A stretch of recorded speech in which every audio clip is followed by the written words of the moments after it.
Hello guys, welcome back to another video. तो इस video में हम बात करेंगे मोस्ट इम्पॉर्टेंट टॉपिक, और काफ़ी रिक्वेस्ट भी लोग कर रहे थे इसके बारे में कि स्टॉप लॉस हंटिंग के ऊपर और जो स्मार्ट मनी कॉन्सेप्ट भी जिसको हम बोलते हैं उसके ऊपर एक और वीडियो लाओ। जो फर्स्ट वीडियो थी उसके ऊपर काफ़ी अच्छा रिस्पॉन्स था, तो मैंने सोचा कि एक और वीडियो बनाते हैं। तो स्टॉप लॉस हंटिंग होती क्या है, पहले उसके ऊपर बात कर लेते हैं। देखो, जैसे नाम आपको दिख रहा है, तो इस नाम से हमें क्या पता चलता है? इस नाम से हमें पता चल रहा है कि स्टॉप लॉस जो हम लगाते हैं उसका हंट होना। हंट कौन करता है? उनको बड़े प्लेयर्स जिनको हम वेल्स बोलते हैं, वो आपका स्टॉप लॉस हंट क्यों करते हैं? मतलब उनको ऑब्वियस सी बात ये पता है कि मोस्ट ऑफ द ट्रेडर्स कि क्या क्या गलतियां करते हैं, जो रिटेलर्स हैं, जो न्यूबीज़ मार्केट में आते हैं, वो क्या क्या मिस्टेक्स मार्केट के अंदर करते हैं। तो उनको ये चीज़ें पता है। देखो, जो टेक्निकल आप यूज़ कर रहे हैं वही टेक्निकल वो यूज़ कर रहे हैं। जो सपोर्ट आपको दिख रहा है वही सपोर्ट सबको पूरी दुनिया में दिख रहा है। ऐसा तो है नहीं कि टेक्निकल एनालिसिस सिर्फ आपने ही सीखा है।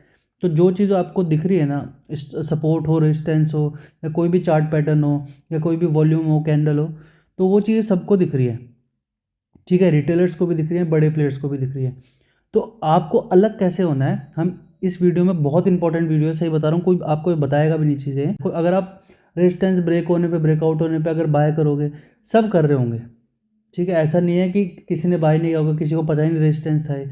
सबको दिख रहा है सपोर्ट एंड रेजिस्टेंस, तो आजकल हर किसी को आता है। ठीक है, तो अगर रेजिस्टेंस पे ब्रेकआउट हो रहा है तो ऑब्वियसली सारे लोग वहाँ पे बाय करेंगे। तो सारे लोग अगर वहाँ बाय करेंगे तो बड़े लोग कहाँ बाय करेंगे? फिर लॉस कौन करेगा मार्केट में? जब सब लोग वहाँ ब्रेकआउट पे बाय करेंगे और मार्केट ऊपर जाएगा तो फिर लॉस किसका होगा? ऑब्वियस ही बात है, ऐसा नहीं होता है। तो जो स्मार्ट मनी कॉन्सेप्ट है उसका मतलब ही ये है, जो स्टॉप लॉस हंटिंग का मतलब ही है कि बड़े लोगों को पता है आपका स्टॉप लॉस आप कहाँ रख सकते हो, मोस्टली आप कहाँ पे रखते हो। तो सपोज करते हैं यहाँ से किसी स्टॉक का ब्रेकआउट हुआ, ये 100 का लेवल है मार्केट का। तो स्टॉक यहाँ से आया एंड मार्केट में ऐसे इसने ब्रेकआउट दे दिया। ठीक है, ब्रेकआउट देने के बाद ऑब्वियस सी बात है कि 100 का लेवल पे ब्रेकआउट था। यहाँ पे काफ़ी बार टेस्ट भी हो चुके हैं ये लेवल। ठीक है, तो अब नीचे से आके उसने ब्रेकआउट दे दिया।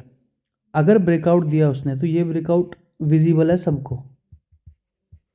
अब क्या है कि मोस्ट ऑफ द ट्रेडर्स यहाँ पे जो है बाय का पोजीशन बनाएंगे और अपना स्टॉप लॉस क्या रखेंगे? मेजरली यहाँ पे जिस कैंडल पे ब्रेकआउट होता है, या तो उस कैंडल का लो रखेंगे जिसको हम बोलते हैं ब्रेकआउट कैंडल,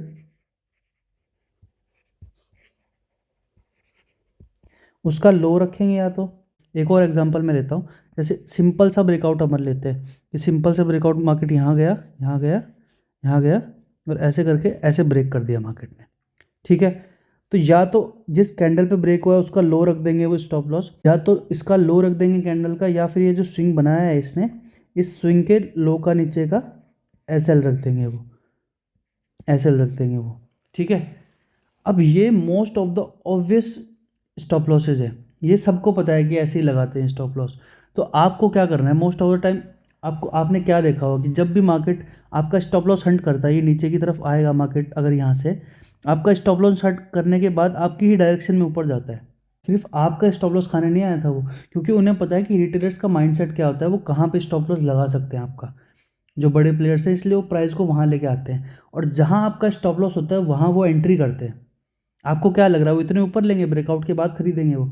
अगर वो प्राइस को नीचे लेके आ रहे हैं यहाँ से, तो वो आपका जहाँ स्टॉप लॉस होगा वहाँ उसकी एंट्री होगी। आप कभी भी नोटिस करना ये कि जहाँ आपने स्टॉप लॉस लगाया था, price most of the time वहाँ पे आता है एंड वहीं से ही ऊपर चला जाता है। होता है ना ऐसा? तो ये most of the common mistakes हैं जो रिटेलर्स करते हैं, यही गलती करते हैं कि आपको वहाँ नहीं लगाना है स्टॉप लॉस जहाँ पे सब लोग लगा रहे हैं। ठीक है, क्योंकि वो स्टॉप लॉस हंट होने के बहुत ज़्यादा चांसेस होते हैं।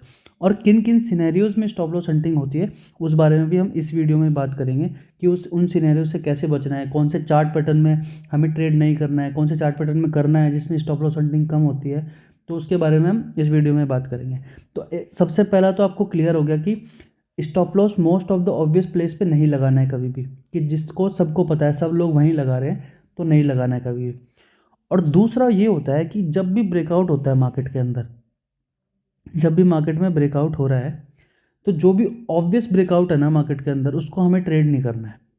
मतलब उस ब्रेकआउट पे हमें ट्रेड नहीं करना है कि जो मोस्ट ऑब्वियस कि मार्केट यहाँ से एक टॉप बना रहा था एंड टॉप बनाने के बाद मार्केट ने इस हाई को टेस्ट किया बार बार एंड यहाँ से ब्रेकआउट दे दिया।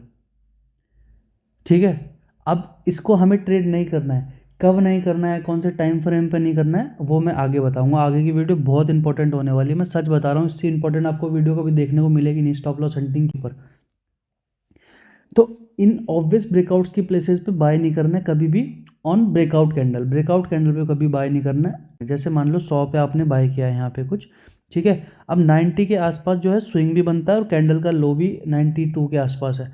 तो हमें कभी भी 90 और 92 स्टॉप लॉस नहीं लगाएंगे हमारा स्टॉप लॉस रखेंगे 88 के आसपास, 87 के आसपास।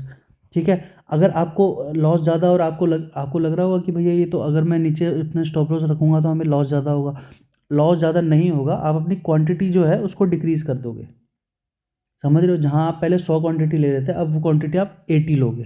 ठीक है, जैसे कि मैंने आपको पिछली वीडियोस में बताया हुआ है कि हम क्वांटिटी साइज़ का कैसे निकालते हैं। जितना आपका रिस्क एपेटाइट है, मान लो आप एक ट्रेड में 1000 रुपये का लॉस ले रहे हो, ठीक है, तो उसको अगर आप डिवाइड कर दोगे आपके स्टॉप लॉस से, मान लो आपका 20 रुपये का स्टॉप लॉस है, तो अगर आप इसको डिवाइड कर दोगे तो मैक्सिमम 50 क्वांटिटी ले सकते हो, समझ रहे हो। तो ऐसे हम निकालते हैं क्वांटिटी साइजिंग। ठीक है, ये कॉन्सेप्ट क्लियर हो गया आपको। अब मैं आपको एक चीज़ दिखाता हूँ, मैं चार्ट्स पे लेके चलता हूँ आपको। अब ये चार्ट है, देखो मैंने 15 मिनट का बैंक निफ्टी का चार्ट खोला हुआ है। तो अब मैं इसमें आपको बताऊंगा, प्रैक्टिकली दिखाऊंगा कैसे स्टॉप लॉस हंटिंग हो रही है, क्या हो रहा है क्या नहीं हो रहा। अब देखो मैं आपको डिफरेंस बताऊंगा कि क्या होता है बड़े टाइम फ्रेम में और छोटे टाइम फ्रेम में, डिटेल में एकदम। कि जब मैं कहता रहता हूँ ना कि स्विंग ट्रेडिंग में आओ, स्विंग ट्रेडिंग में आओ, स्विंग ट्रेडिंग में आओ, स्कैल्पिंग इंट्राडे नहीं करना है अभी, शुरुआत में बिल्कुल भी नहीं करना है लोगों को। बाद में जब एक्सपीरियंस हो जाएगा तो ऑटोमेटिकली आप इंट्राडे में पकड़ पाओगे मूव्स को। देखो अब यहाँ पे क्या हुआ, इसने डबल टॉप बनाया बहुत अच्छी कैंडल से विद गुड वॉल्यूम्स, इसने ब्रेकडाउन भी दिया। आपने क्या किया यहाँ पे, आपने अपनी शॉर्ट पोजीशन यहाँ पे क्रिएट करी। जैसे आपने अपनी शॉर्ट पोजीशन क्रिएट करी, मार्केट ऊपर चला गया। ठीक है, यहाँ पे आपका स्टॉप लॉस हंट हो गया। आपने कहाँ लगाया होगा, मोस्ट ऑफ यहाँ लगाया होगा, स्टॉप लॉस हंट हो गए सारे।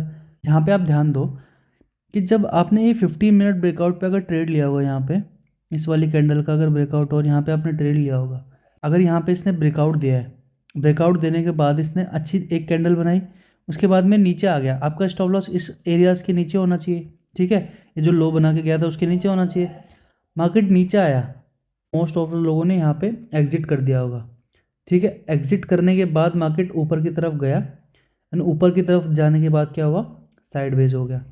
तो इसके बारे में भी मैं एक बहुत अच्छी वीडियो बनाऊंगा कि market most of the time sideways क्यों रहता है और उस चीज़ से कैसे बचें। वैसे तो मैं तो ऑप्शन सेलर हूँ, तो मुझे तो सही लगता है कि जब तक मार्केट साइडवेज रहता है, ठीक है, तो मुझे तो पैसा मिलता ही है उस केस में। बट इस चीज़ से अगर ऑप्शन बायर जो है वो कैसे बच सकता है और कैसे पता लग सकता है कि मार्केट साइडवेज हो सकता है। अब यहाँ पे देखो कि आपने यहाँ पे ट्रेड लिया होगा, ठीक है, ट्रेड बनाया होगा यहाँ पे ट्रेड बनाया होगा। ट्रेड बनाने के बाद मार्केट ने क्या किया, ऊपर गया, बट मार्केट फिर नीचे की तरफ आ गया। आपने या तो इस कैंडल का लो आपने स्टॉप लॉस रखा होगा, ठीक है, अब मार्केट ने आपका स्टॉप लॉस हंट किया एंड मार्केट देखो नीचे नीचे धीरे धीरे धीरे नीचे आ गया। अब यहाँ पे आप क्यों नहीं एंट्री करनी चाहिए थी वो मैं आपको बताता हूँ। देखो मैंने आपको पिछली अगर एसएल हंटिंग वाली वीडियो नहीं देखी तो वो बहुत इंपॉर्टेंट वीडियो है, वो ज़रूर देख लेना। अब यहाँ पे मैंने 1000 बार आप लोगों को बताया हुआ है कि कभी भी जब मार्केट एक रेजिस्टेंस को ब्रीच कर रहा है एंड डायरेक्टली ब्रीच कर रहा है तो उसमें हम ट्रेड नहीं करते हैं। डायरेक्टली अगर कोई चीज़ जा रही है उसके ऊपर, या तो देखो अगर कोई रेजिस्टेंस को मार्केट को ब्रीच करना है ना, मार्केट को अगर रेजिस्टेंस को ब्रीच करना है तो उसको दो चीज़ें करके जानी होगी। या तो वो कंसोलिडेट करेगा एक जगह, कंसोलिडेट करने के बाद वो ब्रीच करे, या फिर वो जिग जैग मूवमेंट करके ऊपर की तरफ जाए। अगर वो डायरेक्ट ऊपर जा रही है चीज़, मतलब अगर वो यहाँ से नीचे आई and direct V shape recovery दे रही है एंड ब्रेकआउट दे रही है वी शेप रिकवरी में, तो वो most of the time fake out होते हैं एंड मार्केट उस टाइम पे आपका स्टॉप लॉस हंट करने के बहुत ज़्यादा चांसेस होते हैं। क्योंकि यहाँ पे जो एंट्री करते हैं ये एमेच्योर्स एंट्री करते हैं, इस लेवल पे एमेच्योर्स एंट्री करते हैं। क्यों, इसका रीज़न क्या है, क्योंकि जब मार्केट नीचे की तरफ आया एंड मार्केट ने जब वी शेप रिकवरी दी है तो इन्होंने अभी तक अपना प्रॉफिट बुक नहीं किया है। और हम जब भी मार्केट में ब्रेकआउट में एंट्री करते हैं ना, अगर वो डायरेक्टली आ रहा है और ब्रेकआउट भी डायरेक्टली हो चुका है, तो याद रखना कि आपने ब्रेकआउट पे एंट्री करी है, जो नीचे वाले जो डायरेक्ट हैं, ये वाले जो लोग हैं,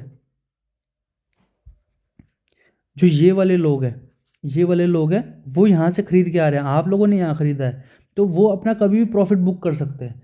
तो इस मेंटलिटी को अपने दिमाग में रखना, इस माइंडसेट को अपने दिमाग में रखना कि लोग प्रॉफिट कहाँ बुक करेंगे, लोगों का स्टॉप लॉसेस कहाँ पे होगा, वहाँ पे आपको नहीं रखना है। लोग कहाँ पे एंट्री करेंगे वहाँ आपको नहीं करनी है। आपको माइंडसेट कैसा चाहिए? आपको माइंडसेट चाहिए भैया हेज फंड मैनेजर जैसा, है ना, जो हैंडल करते हैं हज़ारों करोड़ों रुपए, पर आप सोच रहे रिटेलर्स की तरह ही हो, तो ऐसे नहीं चलेगा। अगर आप उनका माइंडसेट आपको डेवलप करना है तो आपको नॉर्मल लोगों से दूर हटना होगा। इसलिए तो वो हेज फंड मैनेजर है, आप लोग घर पे बैठ के ट्रेड कर रहे हैं, रिटेलर्स हैं आप लोग। यही तो फ़र्क है ना, क्योंकि आप सोच रहे हो ऐसे। आप इस चीज़ को ध्यान रखो कि कहाँ पे लोगों का स्टॉप लॉसेज है, कहाँ पे लोगों ने एंट्री करी है, कहाँ पे लोग एग्जिट करेंगे, तो वो उस चीज़ को अवॉइड करना है आप लोगों को, ठीक है। जो दुनिया कर रही है वो हमें नहीं करना है। सिंपल सा मैं समझाना चाहता हूँ। इस जगह पे ध्यान से देखो, ठीक है। ये एक लाइन खींची हुई है मैंने 44,260 के आसपास। ये मार्केट का रेजिस्टेंस था, पहले मार्केट का सपोर्ट था। देखो सपोर्ट ब्रीच किया, मार्केट नीचे आया, यानी यहीं पे कंसोलिडेट कर गया। अब इस एरिया पे आप ध्यान दो, इस एरिया पे ध्यान दो, इस वाले एरिया पे, कि मार्केट ने देखो कंसोलिडेट किया। कंसोलिडेट करने के बाद क्या हुआ, मार्केट क्लोज हो गया यहाँ पे, एंड अगले दिन मार्केट ओपन हुआ इस रेजिस्टेंस के ऊपर ही। मोस्ट ऑफ द ट्रेडर्स यहाँ पे क्या करेंगे, बाय करेंगे, ठीक है। यहाँ पे बाय किया लोगों ने, तो मार्केट ने क्या किया है, देखो उनका भी स्टॉप लॉस हिट किया है, एंड मार्केट ने फिर क्या किया, एक डबल बॉटम बनाया ताकि और लोगों को इन्वाइट कर सके वो। अब लोग, ऑब्वियस ही बात है कि अगर रेजिस्टेंस के ऊपर देखो यहाँ पे डबल बॉटम बनाया, तो मोस्ट ऑफ द ट्रेडर्स यहाँ पे बाय करेंगे, एंड लोगों ने यहाँ पे बाय किया, एंड मार्केट ने स्टॉप लॉस हंट कर दिया, ठीक है। ज़रूरी नहीं है कि मार्केट जब भी आपका स्टॉप लॉस हंट करे तो वो आपकी डायरेक्शन में ऊपर की तरफ जाए, ज़रूरी नहीं है। क्योंकि यहाँ पे हम ट्रेड नहीं लेते, हम प्रीफर करते ट्रेड नहीं लेना। क्यों? क्योंकि मार्केट देखो जब इस रेजिस्टेंस से नीचे आया था तो मार्केट ने एक रेजिस्टेंस और बना दिया था, एंड मार्केट उसी रेजिस्टेंस से नीचे की तरफ आया। तो जब हमें बाय करना है तो हम इस लेवल को देखेंगे नहीं, क्योंकि ये प्रीवियस लेवल हो चुका है। अभी रीसेंट लेवल कौन सा है, रीसेंट रेजिस्टेंस कौन सा है, ये वाला रेजिस्टेंस, ये वाला रेजिस्टेंस, ये वाला रेजिस्टेंस, एंड मार्केट उसी लेवल से नीचे की तरफ आ गया, ठीक है। इस चीज़ को बहुत अच्छे से समझना, ध्यान रखना, एंड वीडियो एक बार फिर देखो ताकि आपको और समझ में आए। ध्यान से देखो इस वीडियो को और नोट्स बना लो इस चीज़ के, है ना, कि रेजिस्टेंस पे जब भी मार्केट एक रेजिस्टेंस बनाता है, ठीक है, एंड रेजिस्टेंस के ऊपर डबल, पहली बात तो डबल बॉटम अगर आपने पढ़ा होगा, डबल बॉटम कभी भी रेजिस्टेंस के ऊपर बनता ही नहीं है। डबल बॉटम हमेशा एक बेस ट्रेंड में बनता है, मतलब मार्केट जब नीचे आता है देन डबल बॉटम बना के ऊपर जाता है। कभी भी मार्केट में ऊपर जाते हुए डबल बॉटम नहीं बनता है, समझ रहे हो? इस चीज़ को ध्यान में रखना। एंड जो डबल टॉप होता है वो हमेशा एंड ऑफ द ट्रेंड में बनता है, जैसे यहाँ पे बनता है। कभी भी वो ऐसे नहीं बनेगा कि मार्केट में नीचे आया और यहाँ पे डबल बॉटम बन के नीचे आ गया, ठीक है। पैटर्न्स को ट्रेड करना भी आना चाहिए कि पैटर्न्स को कहाँ पे ट्रेड करना है, कैंडल स्टिक को कैसे देखना है पैटर्न्स के अंदर, तो इन चीज़ों का पता होना चाहिए। जो क्योंकि आप अगर पैटर्न्स के बारे में पढ़ोगे ना कि पैटर्न्स कौन से क्या होते हैं, तो उनमें लिखा भी होता है कि पैटर्न्स कहाँ कहाँ ये बनते हैं, मोस्ट ऑफ द टाइम कहाँ पे पैटर्न्स बनते हैं। इस अगर पैटर्न पे ट्रेड करो तो उसका स्टॉप लॉसेस क्या होने चाहिए। तो जो बुकिश लैंग्वेज है वो भी आपको पता होनी चाहिए, थ्योरी तो पता होनी चाहिए ना। बाद में तो आप उसको अप्लाई कर पाओगे। जिसको थ्योरी नहीं पता कि बस डबल टॉप पता है, अब डबल टॉप वो हर जगह डबल टॉप ट्रेड करता फिरेगा, तो स्टॉप लॉसेस तो हंट होंगे ही उसके। अब देखो जो डबल बॉटम नीचे बने ट्रेंड के, कि एक बार मार्केट नीचे आ गया उसके बाद में देखो डबल बॉटम बना के ऊपर चला गया, तो यहाँ आपको टारगेट मिला है। वैसे ही अगर आप यहाँ पे देखोगे कि मार्केट नीचे आया, नीचे आने के बाद यहाँ डबल बॉटम बनाया, रिटेस्ट किया इस लेवल को, एंड देन ऊपर की साइड में गया है, ठीक है। तो जो पैटर्न जहाँ बनते हैं उनको वहीं ट्रेड करना चाहिए। ऐसे नहीं कि कहीं पे भी कोई भी पैटर्न बन रहा है तो आप ट्रेड कर रहे हैं। वैसे ही कैंडल स्टिक्स के साथ होता है, वैसे ही इंडिकेटर्स के साथ होता है, ठीक है। तो आपको पता होना चाहिए कौन सी चीज़ कहाँ पे ट्रेड होनी चाहिए। जो पैटर्न जहाँ पे बनते हैं, जहाँ पे थ्योरी में लिखा हुआ है, वो उनको वहीं उसी हिसाब से ट्रेड करना है, ठीक है। आप हेड एंड शोल्डर को आपको बॉटम में ट्रेड नहीं करना है। हेड एंड शोल्डर्स कभी बॉटम में नहीं बनते। रिवर्स हेड एंड शोल्डर जो है वो बॉटम में बनते हैं, ठीक है। इस चीज़ को याद रखना। तो सेम आप देखोगे कि ये 15 मिनट का टाइम फ्रेम है। अगर मैं आपको बड़े टाइम फ्रेम पे लेके जाऊं और मैं आपको समझाऊं कि बड़े ट्रेंड्स पकड़ने हैं अगर, तो आपको बड़े टाइम फ्रेम पे स्विंग ट्रेडिंग में आना ही पड़ेगा। तो जब भी अगर आपको बड़ा ट्रेंड पकड़ना है ना मार्केट के अंदर, जब भी आपको बड़ा ट्रेंड पकड़ना है मार्केट में, तो आपको बड़े टाइम फ्रेम पे आना पड़ेगा। 2 घंटे 1 दिन के टाइम फ्रेम पे आना ही पड़ेगा। फॉर एग्जाम्पल देखो यहाँ पे सिंपल सा मार्केट नीचे आया, नीचे आने के बाद मार्केट ने क्या किया, डबल बॉटम बनाया, डबल बॉटम में ट्रेंड दिया, वापस इस हाई का नीचे आया। फिर अब बड़े टाइम फ्रेम का फ़ायदा क्या होता है कि बड़े टाइम फ्रेम में सारे सपोर्ट एंड रेजिस्टेंस मोस्टली काम करते हैं। अब देखो यहाँ पे जो रेजिस्टेंस था इसने यहाँ पे रेस्ट करके नीचे आ गया। अब फॉर एग्जांपल सपोर्ट्स कहाँ पे थे मार्केट के, अब ये वाला सपोर्ट है देखो मार्केट के लिए, ये सपोर्ट है। अब मार्केट कितनी बार आया, देखो ऊपर गया, मार्केट इस सपोर्ट पे आया, फिर ऊपर गया, मार्केट इस सपोर्ट पे आया, मार्केट ने जाने की कोशिश करी, नहीं जा पाया एंड इसको ब्रीच कर दिया, ब्रीच कर दिया विद अ गुड कैंडल। अब यहाँ पे आप शॉर्ट करते इसका स्टॉप लॉस रख के तो आपको टारगेट मिल चुका होता, ठीक है। वैसे और क्या मार्केट ने रेजिस्टेंस सपोर्ट बनाए हैं, देखो अगर अब मैं आपको दिखाता हूँ। अब मार्केट ने देखो ये वाला जो है ये रेजिस्टेंस था मार्केट के लिए, देखो ये वाला रेजिस्टेंस था मार्केट के लिए। मार्केट ने यहाँ क्या कंसोलिडेट कर गया यहाँ पे, एंड कंसोलिडेट करने के बाद मार्केट ने क्या दिया, ब्रेकआउट, ब्रेकआउट देने के बाद मार्केट ऊपर गया, ऊपर देने के बाद मार्केट फिर नीचे आया, यहाँ पे लोगों को एंट्री दी, रिटेस्ट, रिटेस्ट बोलते हैं हम इसको, ठीक है, थ्योरी में रिटेस्ट बोलते हैं ना। अब देखो यहाँ पे देखो ध्यान देना, ये रेजिस्टेंस था मार्केट के लिए, मार्केट ने रेजिस्टेंस पे गया, डायरेक्ट ब्रीच करता तो हम नहीं लेते। मार्केट ने क्या किया यहाँ पे, मार्केट ने क्या किया यहाँ पे, मार्केट ने अपना टाइम पास किया यहाँ पे, कंसोलिडेशन किया यहाँ पे, देखोगे आप साइडवेज चला गया मार्केट यहाँ से, एंड देन ब्रीच किया मार्केट ने, मार्केट में अच्छा ट्रेंड मिला। अब मार्केट नीचे की तरफ आया, सेम इन लेवल्स पे, शॉर्ट नहीं करना है। शॉर्ट कब तक नहीं करना है, शॉर्ट हमें जब तक नहीं करना है जब तक ये वाली लिक्विडिटी हमारी ग्रैब नहीं होती है। अब ये इन लेवल्स के नीचे आया मार्केट, अभी भी नहीं आया ना, तो हमें शॉर्ट कब करना है, जब मार्केट इन लेवल्स के नीचे आना शुरू हो कंसोलिडेशन करने के बाद, ठीक है। अगर डायरेक्टली इन लेवल्स को ब्रीच कर रहा है तो भी हम एंट्री नहीं करेंगे शॉर्ट की साइड में। अब मार्केट इस लेवल पे अगर आया है तो हमें शॉर्ट नहीं करना है, हमें बाई की अपॉर्चुनिटी ढूंढनी है। क्यों, क्योंकि मार्केट ने इस लेवल से पहले ब्रेकआउट दिया था।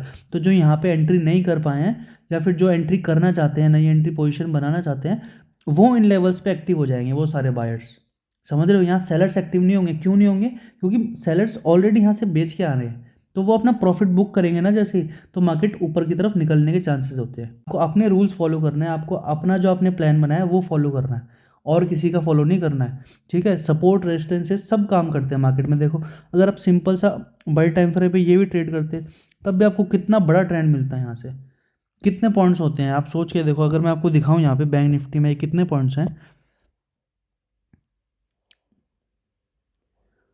4,011% का मूव है ये बैंक निफ्टी में।